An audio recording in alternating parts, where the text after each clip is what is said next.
Welcome back to Data Center News Asia. This is one of the worst recent timing recordings. We're on a Wednesday now, so this is I don't think anyone really knows what day the news stories come out. I see some of the websites reporting things 3 weeks out, but you're very fastidious about the dates on these news stories, aren't you, James? I was going to cover some of the interesting ones that have happened this week, but you have said no to that. So we are reporting up to 31st of August. Sorry, 31st of July. Yeah, this is the end of July news. And there's plenty of interesting news. So everyone's favorite discount AI model, DeepSeek, is building a 1 gigawatt data center in Inner Mongolia, which is part of China. And I should, since Nomlin doesn't appear on this podcast, I should speak up for the Mongolians and say that they typically don't prefer that name for it. It implies that Beijing is the center of the universe. But yes, DeepSeek, this is the self-build project that was reported in Bloomberg. It's interesting because we don't normally get to see much on what the Chinese model makers and companies are building inside China. Very unusual to have this reported at all. Yeah, I think it's just given the scale of obviously a gigawatt is fairly headline grabbing, but they're looking to build it in a city called Ulanqab, which is in the province's south central region. I think there's a fair amount of capacity actually in this part of the world. I think there's like access to renewables, things like that, which actually makes it quite an attractive place to develop at scale. And it's also part of the Eastern Data Western Compute project, which basically is trying to push capacity away from main metros and into some of the provinces, I guess you call them. And it's going to be using Chinese-made chips, which is another thing that is interesting to note in this story. Yeah, so it's going to be almost an entirely domestic-made product supporting a domestic output. And I think we're going to see more and more of this seek to nationalize and control AI from different countries, although at the moment that's really only an option probably for the Chinese and for the Americans. No one else owns that full stack quite as much. But yeah, so the other thing to note, if I guess from a data center news perspective, is that they are talking about this coming online. Not a full gigawatt, obviously, but the first buildings or so coming online by the end of 2027 or start of 2028. This is not a groundbreaking, and we are 18 months away from that. That's pretty aggressive and ambitious, and just gives a quick insight into the sort of timelines they're dealing with in some of these Chinese data center projects compared to what people are familiar with if they're looking somewhere like Frankfurt or Dublin these days. Yeah, I think the Chinese have proven both domestically and in markets like Johor that they can roll out these projects very quickly and much quicker than the typical 24-ish months. So let's keep an eye. Interesting one. Yeah, completely unrelated story. Bridge Data Centers has gone through there looks to be a conclusion to the process that Bain were running to sell a stake in Bridge Data Centers. So this has been reported by various news outlets without much official comment from Bain or Bridge, it has to be said. But Bain and Bridge have been looking to raise capital. Whether that comes in the form of a complete sale or a partial sale has been up for debate. And a consortium has been named, or the front runners have been named, I should say, with 6th Street, GIC, SK Telecom, and La Caisse, which is a Canadian pension fund, a Korean telco, Singaporean sovereign wealth, and of course, an American investment firm. So interesting mix.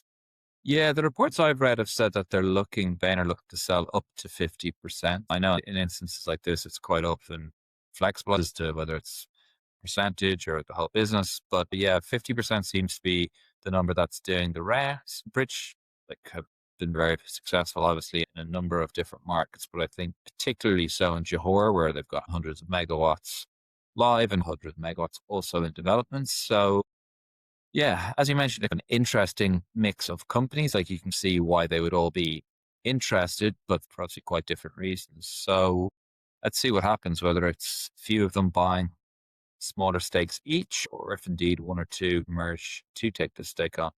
Yeah, I should reiterate that Bridge have officially commented to Bloomberg and DCD that these rumors are speculative and unsubstantiated. But yeah, this is how Bloomberg and DCD and some of the financial magazines are reporting it. And they're looking at the valuation there around $4 billion, which would represent a healthy return, I think, for Bain on their original capital. I'm sure they've been in and out of this business over the years. And they originally backed Bridge before their Chin Data merger and then the subsequent IPO and then the reprivatization a couple of years ago. So yeah, this is the next stage in their journey. Let's go to Australia because we were talking about this a little while ago. This is a couple of weeks ago. We were talking about Beetaloo. So Beetaloo Energy, which is up in the Northern Territory, and they are looking at developing a potentially large campus up there. And it seems that now Halliburton have entered the frame. So everyone's favorite good guys, Halliburton. They are looking to be. I know Halliburton has a business in Australia that we've talked to them about before, which was the on-site gas generation through different means. But yeah, this looks to be partnering on building a scalable gas power generation specific to the project. Yeah, exactly. Halliburton have been doing these kind of behind the meter solutions in the States for the last couple of years. I spoke to one of their team at an event a couple of months ago, and this was beginning of the year. I think that he mentioned, don't quote me on this, but I think the number of installed behind the meter capacity they'd supported was 3.2 gigawatts. So it's a very in-demand solution. Australia is a market which could be suitable for. Interestingly, I'm just looking at the report, and the guy I used to play rugby with is actually the CEO of Beetaloo, which I only discovering now, which is interesting. So I can drop him a note post this. Get him on the show, Jay. Come on. Potentially could. I've got some memories from various tours which we could reminisce about, or not. Just rubbing thighs. But yeah, no, it is interesting, this story. And yeah, like I said, Halliburton have got track record in the States of executing on these kind of projects. So let's wait and see what happens here. Looks like progress has been made. Yeah, I should point out that the Darwin Energy Hub, which is nearby, does still aim to host over 200 megawatts of solar capacity and a large amount of batteries. So we'll be developing those technologies as well. But I'd be interested because we do have a guest coming on the In Conversation series in a few weeks who's a big renewable energy advocate and CEO to get his opinion on this. But I'm interested in how they could scale that up because that's where they're needing the gas here is because it's a 2 gigawatt amount of development, which is just huge. And that would be an awful lot of solar panels. Thinking of this, again, completely unrelated, haven't ordered the stories very well here at all, but AirTrunk has secured $2.3 billion, and I'm assuming that's US because I'm looking it on Bloomberg, for funding for JHB2. Is that, which currency am I talking here? Because AirTrunk sometimes reported Aussie dollars, Sing dollars. It's certainly using US dollars elsewhere in the article I'm reading. So yeah, I think we're probably talking US dollars here. Excellent. So this is JHB2. This is the upcoming 270 megawatt campus.